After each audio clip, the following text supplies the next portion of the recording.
Hello everyone and welcome back to another episode of Overcoming Graduation with Brian Drury, a show where I work to teach you everything I wished I'd known about habits and mindset to help you begin creating your dream life today. Today is another installment of The Morning Commute, where I take my ride to work in the morning to share a short but powerful message with you to help you kick your day off on the right foot. And today's message is this: remove the consequence. Aubrey Marcus has become one of my new favorite people. As I listened to his audiobook, Own the Day, Own Your Life, I was just enamored with every chapter. It's something that I just found it fascinating, and he consolidated so much of things that I have heard or seen or read in other sources. It's all in one book about how to truly own a day. He talks about health, wellness, fitness, supplementation, nutrition. He talks about mindset, talks about practices for forgiveness. It's the whole shebang. And so when I saw that there was an interview with him on Impact Theory, which is a show I love, it's hosted by Tom Bilyeu, I said, all right, I got to check it out. And if you'd like to, Impact Theory is huge on YouTube. It's a massive, massive show. So this morning during my morning routine, I put on motivational content like I do when I'm doing my full morning routine, and it's one of the best things for me because it primes my mind with concepts that empower, excite, and engage me throughout the day. If you think about that, in the same way that having a healthy breakfast sets you up to succeed for the next several hours and, in a way, the day, the same thing can be said about the content that we consume. So what are we watching first thing in the morning? Because as I got into my car, I had been listening to the radio when I was coming home. And generally, I hate the radio. Because, one, it's either just the same song on multiple different stations if you're listening to similar types of stations. And then two, the asinine bullshit in between. Like, I would find myself listening to someone complaining, all right, now we're going to have people call in and we're going to pretend that this guy's cheating on his ex and we're going to call, or cheating on his girlfriend, and we're going to call her and ask her what's up, and and then it's a prank. And it's like, it's shit that is meant to evoke powerful emotion in us so that we feel engaged. Because what's often happening in life, I will get back to Aubrey Marcus, don't worry guys, I did not forget, but what is often happening in life is that we are so devoid of creating our own emotional intensity, both positive and negative in our lives, that we want to feel something, so we seek out sources that give us just enough. We watch reality TV and it sparks just enough. We watch or listen to some radio station about some crazy game they played, and tell us your craziest sex story, and maybe it's been a while since we got laid, so we go, oh wow, ooh, oh, little shiver in the chair, rather than go, you know what, I'd rather be living my own life. I'd rather be living this shit, or why the fuck am I digesting content that just pisses me off?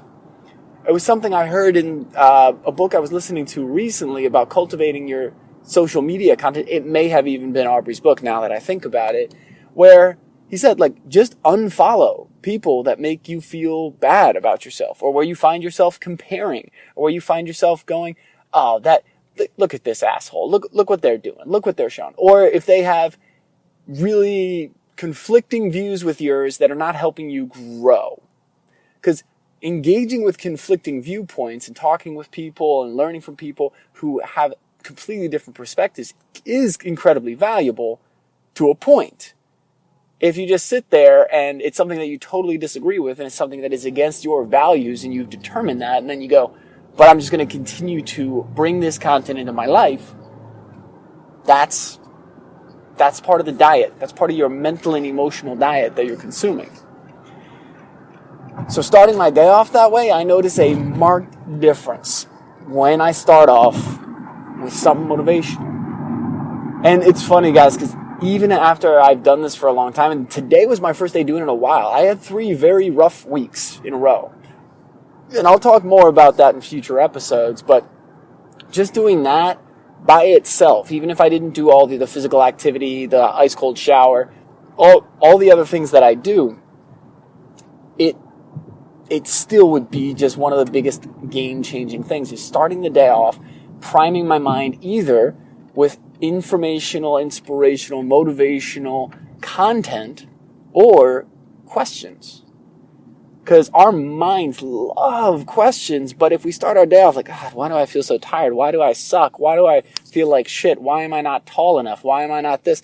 The mind's like, okay, you want me to answer that? All right, cool, I got you.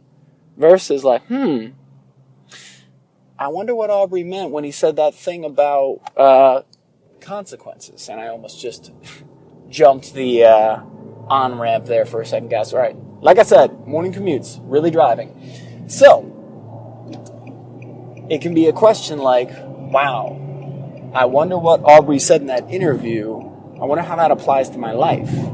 And how can I use that to better me? So in this interview with Tom Bilyeu, Aubrey Marcus is talking about a variety of amazing things. Great interview. It gives a lot of little teasers from the book and wonderful bite-sized tips. But get the book. Like, I got the audiobook for free. So I have the Amazon Prime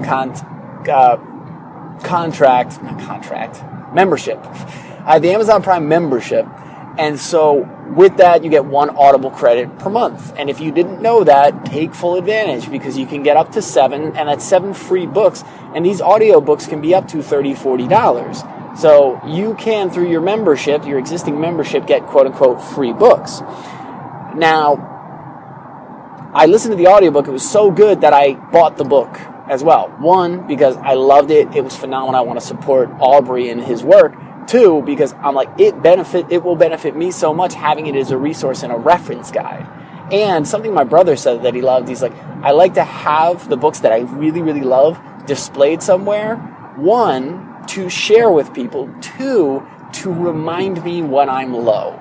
And I love that, of like, these are the people and the things that I can be reminding myself of. These are the things I've exposed myself of. It's almost a declaration to yourself and a challenge to be like, this is how I can choose to live my life, because now that I've consumed that knowledge, I can't claim to not know.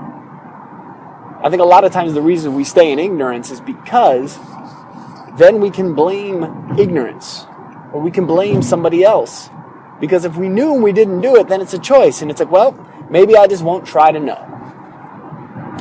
When in reality, the greatest things in our life are going to come from accepting massive, radical responsibility. It's something that Jocko Willink calls extreme ownership. Because once you do that, you get clear on what you can control, and you fucking lean in on it. And the things you can't, you leave alone. They're done. They're out. It's not for you. That ain't your work. And a big piece of this ownership comes to one of the things that Aubrey said in this interview. Is Tom asks him, how do you overcome these challenges, or how do you do this without being super critical of yourself? Something to that effect. I'm paraphrasing. And he goes, well, one of the first things is you just got to remove the consequences. And I said, what? Like, that was one of those that, like, my head kind of snapped. Like, what? I said, remove the consequences. So that when you're doing something, if it doesn't go the way you anticipated, there is no longer a consequence associated with it. Because he was talking about how we can be super hard on ourselves and super critical. In his book, he talks about how he used to just tear himself apart. And then one day he finally said, Aubrey, good job. And that was life-changing. He got this rush of great emotion, and he realized, oh my God, I could have been doing this the whole time instead of just feeling stressed and anxious and pushing. So, remove the consequence, to me, looks like this. Man, if I don't get that product done today, I'm going to feel like shit. It's going to prove that I'm not worthy. It's going to prove I'm not committed. I'm going to need to work harder tomorrow, and I don't have time. On and on and on. And that's been a lot of my dialogue, guys. That's been a lot of, if I don't do this, I will feel bad. Why? I don't know, but I need to do this. When I actually investigate and go into my issues of insecurity or self-worth or just over-critical thoughts, I'm like, oh, okay, there's really no reason to feel that way. But just removing the consequence is focusing on what needs to get done and taking care of it. And if it doesn't get done, immediately reevaluating and reprogramming and setting a new plan. Because any of that guilt and shame and doubt, because a lot of the time I thought using guilt and I thought using shame would drive me forward. And in some ways it has. In some ways, pushing through in everything and oh, I know I need rest, but just 10 more minutes and I did another hour, and this makes great entrepreneurship stories because people go, yeah, you got to push. And I'm like, yeah, but I feel like shit. Sometimes, yes. But when it becomes all the time, it's just exhausting and it doesn't end. Because there's always going to be new things to do and grow and create. So when you remove the consequences, it becomes, hey, I want to get 2 hours done on my product. You get them done, you get them done. You don't? Okay. I still got more time. So tomorrow, I can't do a full 2 hours, but because I have these other prior commitments, I'm going to set an hour though. I'm going to create time for the things that I want. And that's it. Not or else. It's the same thing in a relationship. Imagine, oh, you better love me or you better give me a back massage every night. Otherwise, I'll withdraw love. You won't get any hugs and kisses. Deal with that. It's like when we live conditionally like that with ourselves and with others, it becomes this fucking game of give and take and stress versus, hey, I'm going to love you. And to be in a relationship, yeah, there should be love coming back and forth, but it doesn't need to be this game of threats. It's the game of truths. It's, listen, if this is not mutually beneficial and there isn't love being exchanged, I recognize my value and I would not stay. Versus, you better do this or else. It's not about them, it's about us. It's about you as the individual. So where in your life are you applying consequences unnecessarily that you can remove, that you can take away, and that you can just get focused on getting shit done? And what is that one step that you can take today to remove guilt from that one thing? And then decide on the action and get moving. All right, guys, that is going to be it for today. If you haven't already, be sure to subscribe to the podcast on iTunes, Stitcher, or Google Play. If you'd like to reach out to me directly to ask a question about the show, give a concept that you'd like to hear me talk about on the air, or reach out to me about speaking engagements or any of my workshops, please feel free to reach out to me at brian@overcominggraduation.com. I always love hearing from you and engaging with you, and would love to connect with you. Yes, you who's listening right now. Yes, that part. Yes, you. Yes. All right, guys. I love you all. Have a great one. And I'll be talking to you again real soon.